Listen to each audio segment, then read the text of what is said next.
사랑하는 성도 여러분, 11월 30일 목요일 여러분들의 모든 길 가운데 주님과 동행하시는 축복이 있기를 소망합니다. 오늘 우리가 함께 묵상하실 하나님 말씀은 디모데전서 5장 17절에서 25절의 말씀입니다. 잘 다스리는 장로들은 배나 존경할 자로 알되 말씀과 가르침에 수고하는 이들에게는 더욱 그리할 것이니라. 성경에 일렀으되 곡식을 밟아 떠는 소의 입에 망을 씌우지 말라 하였고 또 일꾼이 그 삭슬 받는 것은 마땅하다 하였느니라. 장로에 대한 고발은 두세 증인이 없으면 받지 말 것이요 범죄한 자들을 모든 사람 앞에서 꾸짖어 나머지 사람들로 두려워하게 하라. 하나님과 그리스도 예수와 택하심을 받은 천사들 앞에서 내가 엄히 명하노니 너는 편견이 없이 이것들을 지켜 아무 일도 불공평하게 하지 말며 아무에게나 경솔히 안수하지 말고 다른 사람의 죄에 간섭하지 말며 내 자신을 지켜 정결하게 하라. 이제부터는 물만 마시지 말고 내 위장과 자주 나는 병을 위하여는 포도주를 조금씩 쓰라. 어떤 사람들의 죄는 밝히 드러나 먼저 심판에 나아가고 어떤 사람들의 죄는 그 뒤를 따르나니 이와 같이 선행도 밝히 드러나고 그렇지 아니한 것도 숨길 수 없느니라. 아멘. 디모데가 사역하고 있던 에베소 교회에는 그 교회를 섬기는 장로들이 있었습니다.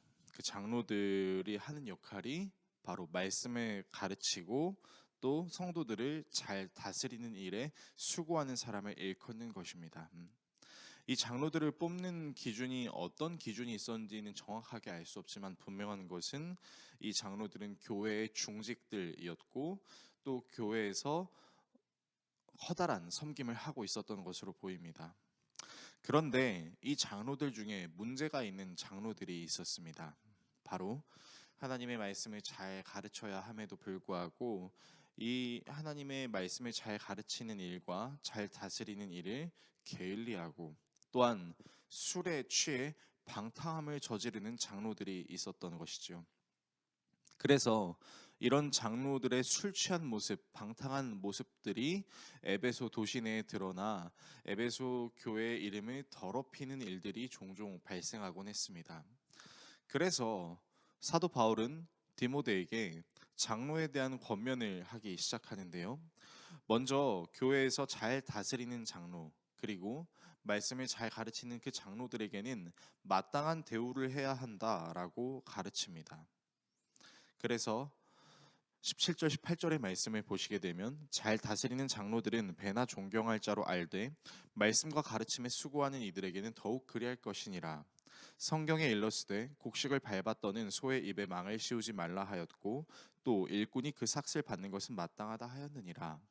삭슬 받아 마땅하다라는 구약의 말을 인용하여 장로의 가르침과 섬김에 대한 권위를 세우고 있습니다.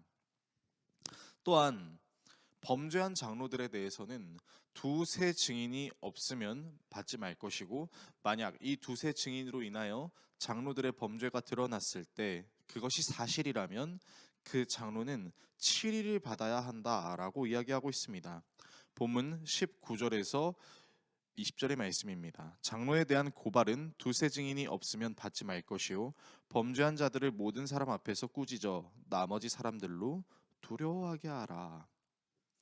그러니까 장로가 잘못을 하는 행위들에 있어서 눈을 감아주고 덮어주는 것이 아니라 마땅히 치리해야 할 부분은 치리해야 한다라는 것이죠. 그래서 이 장로를 세우는 작업 가운데에서도 신중해야 하고 편견이 없이 공평하게 해야 하며 아무에게나 경솔하게 안수해서는 안 된다라고 이야기합니다. 그런데 본문 23절에 보면 갑자기 위장병을 앓고 있던 디모데에게 건강을 위해서 약간의 포도주를 먹으라라는 권면의 말도 있는데요. 갑작스럽게 디모데에게 이렇게 포도주에 대한 권면을 하고 있는 이유는 이 장로들의 술 취하고 방탕한 모습을 토대로 술을 절대로 먹어서는 안 된다라는 어떤 율법적인 부분을 세우는 것이 아니라 디모데가 앓고 있던 병에 술이 필요한 부분이 있으면 그 부분은 바르게 적용해야 한다라는 것을 가르쳐 주기 위함인 것입니다. 그러니까 술에 대해서 무조건 안 된다. 술은 잘못된 것이다라고 이야기하는 것이 아니라 그것이 의학적으로도 필요한 상황이 있을 수 있다라는 것을 이야기하는 것입니다. 이렇게 바울은 디모데에게 술에 대해 장로들이 잘못을 저지르고 술뿐만 아니라 장로로서 가지고 있어야 될 품행과 태도에 문제가 생기면 징계해야 되고 바르게 권면해야 되고, 이런 일이 일어나지 않도록 장로를 공평한 기준을 통해서 잘 세워야 됨을 말하고 있는 것입니다. 오늘 말씀을 어떻게 우리의 삶에 적용해야 할까요? 모든 교회에는 그 직분자들을 세우는 기준이라는 것이 있습니다.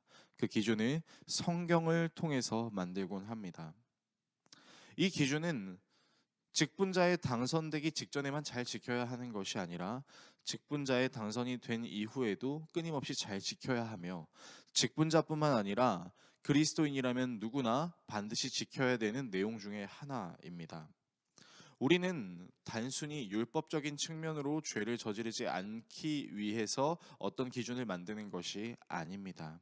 우리는 하나님과 사람들에게 본을 보이기 위해, 그리고 말씀대로 살기 위해, 나 자신을 돌아보기 위해 어떤 규칙과 기준을 만들고, 그 규칙과 기준은 단순히 다른 사람을 정죄하기 위한 용도로 만드는 것이 아니라 참된 교회를 위해서 만들어 놓은 것이라고 우리는 받아들여야 할 것입니다.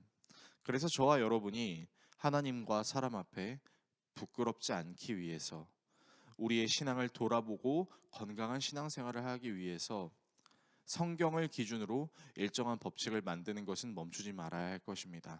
그러나 그 법칙을 만듦으로 우리의 신앙을 더욱 잘 돌아보고 우리에게 맡겨진 직분을 잘 지키기 위함으로 사용할 때 우리는 건강한 공동체, 하나님께서 기뻐하시는 교회를 만들 수 있을 것입니다. 저와 여러분이 이 사실을 바탕으로 올바른 직분에 필요한 태도와 그에 걸맞는 신앙을 갖고 살아갈 수 있는 바른 그리스도인들이 될 수 있기를 예수 그리스도의 이름으로 축원합니다. 기도하겠습니다. 우리를 사랑하시는 하나님 아버지, 교회의 직분은 의미가 없는 것도 아니고 가벼운 것도 아닙니다. 그에 걸맞는 태도와 행위는 반드시 필요합니다.